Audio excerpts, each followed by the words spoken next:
If you're an outdoor contractor that's always saying, I need more leads, man, this video is going to save you from wasting a lot of money.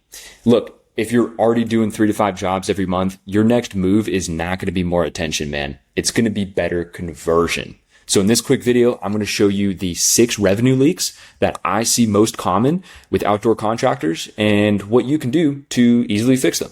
See, I feel like most owner operators look at the calendar or your bank account and think, man, we just need more leads right now. But once you watch this video, you'll know the 6 leaks that you need to make sure you have covered before you should actually look towards more leads. So I've got on my screen here basically a very standard kind of sales pipeline for a contracting business. You got all of your lead sources on the left here, websites, phone calls, Facebook ads, referrals, whatever it may be. The first step is obviously your speed to lead, how quickly you get to them. You've got your on-site estimates, completing your on-site visit, sending your estimate, following up after the estimate, and then of course the big one, approving their job and booking the job. And then after the job is done, your review and referral follow-up. And this is pretty standard for any, landscaping, hardscape, outdoor living spaces, patio, concrete, whatever kind of outdoor contractor business you run. This is pretty much the, most likely the sales pipeline, right? Every opportunity has to travel through each one of these stages before it becomes money in your pocket. But see, the biggest issue is with most guys, they only track the first and the last step, which is how many leads come in and how many jobs are closed. And all of the leaks pretty much happen in between, for the most part, in between those 2 stages. So let's just dive into the first leak here, which has to do with speed to lead. If your lead comes in and response time is really slow, that's a leak right there. If you're still basically the one handling the new inquiries and answering questions and you take longer than an hour to get back to your leads, you should probably look into automated tools or AI that can reply quicker. Now, leak number 2 is going to be after a quote comes in, or maybe a person starts asking a couple of questions about their project, but they never end up booking an on-site estimate. That's obviously a major leak. And when a lead comes in and you do reply quickly, if you're not sticking to an estimate setting script, or basically what I would say is just like a simple flow of qualifying questions that every lead goes through, there's going to be ones that fall off and never book. It's just simple math. Like, you need to make sure you're following the same flow for every single lead that's coming in. And plus, the great thing about that is with AI and automations now, the same thing with speed to lead, you can pretty much automate that too. So you're not the one actually going through and spending the time qualifying each one of your leads, unless it's maybe over the phone or something like that. So let's say you book your on-site estimate, congrats, first of all, and you go to visit the property, but you take a little bit too long to send over that estimate to him. That's going to be leak number 3. Just like with the speed to lead over here, the quicker you can get that estimate over to that lead, the better you have a chance of actually getting them booked onto a job. I know it sounds pretty simple, but you'd be surprised how much better of a chance you have at converting that lead into a job just by simply speeding up the time you take to send that estimate over to them. And this leads directly into the 4th leak, which is probably arguably one of the biggest ones that I see, which is after you send the estimate, if your estimates get sent and there's no structured follow-up after that, major leak. And if you're going to implement any fix out of this whole pipeline, this probably is the biggest one, the most impactful one that I could recommend. And as the owner operator, you can't just rely on yourself to not only handle these follow-ups after the estimate is sent, but also staying on top of new lead follow-ups that are coming in. Like, that's a tough task. And so if you can at least automate this piece of the pipeline right here, or hand it off to somebody else, an admin, a team member, that's going to be one of the biggest impactful things that can recover a lot of money for you.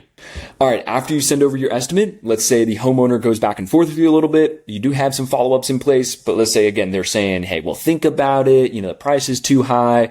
But nothing really happens after that. You're not really tracking what happens after this stage right here. That's a major leak. And as the owner, you need to know what happens and why it's happening at this stage in the pipeline, because this is so important. It's right before you book that job. Like, you've gotten them all the way to here, but you're not really tracking why. And this is where I like to implement objection handling follow-ups. And if you don't know what those are, they're basically follow-ups that kind of uncover why a lead was hesitant or won't move forward. And if you don't know what they are, just Google them, objection handling follow-ups, and thank me later. By implementing those, you will most likely get a lot more leads to go past this stage in the pipeline and book more jobs with you. All right, moving on to the sixth and final leak here, which is after you approve the job, get it booked, and finish your job. First of all, congratulations. But the last thing here in the pipeline is making sure that happy client turns into a 5-star review and a referral for more jobs. If you can do this consistently, you can easily start to nail down how turning one job into 2 or 3 more. This is what big competitors in your space are probably doing right now. And it's easily something that, again, can help compound your job flow without increasing your leads at all. And I come across contractors all the time that it's very funny when I talk to them and I say, hey, you only have 20 reviews on Google. Does that mean you've only done 20 jobs since being in business? They're like, oh no, I've done hundreds of jobs. And I'm like, why does your reviews not show that? You should, for every single job you have, if it was a happy client, they should have no problem leaving a 5-star Google review, or at least 80 to 90% of them. So now let's do some simple math here, right? If you get 40 leads in a month, which is just over a lead a day, pretty reasonable, and you close 8 of those into jobs, that's about a 20% close rate. Again, pretty conservative. And let's just say your average job is like $5,000. That means those 8 jobs that you closed from those 40 leads are worth 40 grand. Simple math, but look, you left 32 opportunities on the table that didn't turn into jobs. So your next question shouldn't be, how do we get 40 more leads next month? How do we generate more leads? It should be, what exactly happened to the other 32 that you already generated? They obviously leaked somewhere in the pipeline here at one of these stages or one of these 6 leaks. Obviously, we know that every single one of those 32 leads is not going to end up converting. You know, maybe some end up not qualified. They're kind of waiting around. The homeowners just aren't like financially ready. Whatever sales objection they have, which I'll have a whole nother video going over how to handle each sales objection in the contracting business. But for now, let's just say you were able to recover 2 of those 32 opportunities, just 2 of them.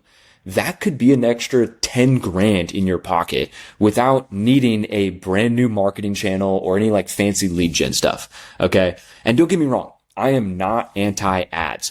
Ads are great, but when the back end is clean and you have all of these leaks fixed, if you're paying for leads when you cannot see which one's booked, which ones got estimates, which ones ghosted, or which ones were followed up with, you're flying blind. You're operating blind. A good saying that I love to live by is more traffic makes a good system better, but traffic also makes a leaky system more expensive. Let me say that again. More traffic makes a good system better, but traffic also makes a leaky system more expensive.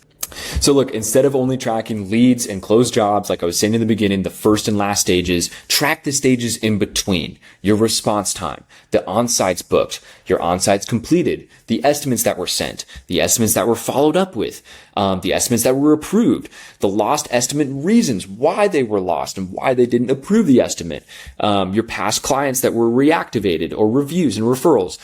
Getting a real picture is when you actually track all of those things in between the first and last stages of your pipeline. And this is why I honestly love looking at the sales system underneath the marketing, kind of underneath the hood. When I start working with outdoor contractors, I just really ask myself, does every opportunity have a tracked next step?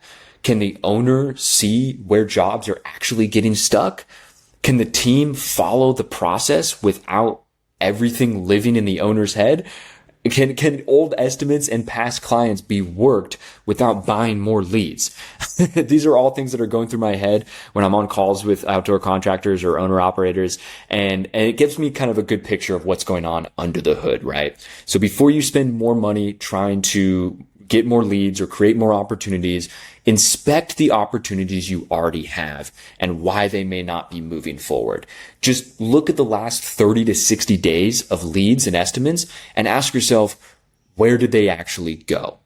If you like this video, got some value from it, drop a like, subscribe. It goes a long way. And comment your thoughts down below. And if you want, you can comment the word pipeline or go to our website, upscalingnow.com, and book a free revenue leak audit. And we'll break down your whole entire sales pipeline, see where everything is leaking, see where you can be leaving some money on the table, and generate some more money with an automated sales system that fixes each one of these leaks here. Otherwise, I hope you got some value from this, and I'll see you in the next video. Peace.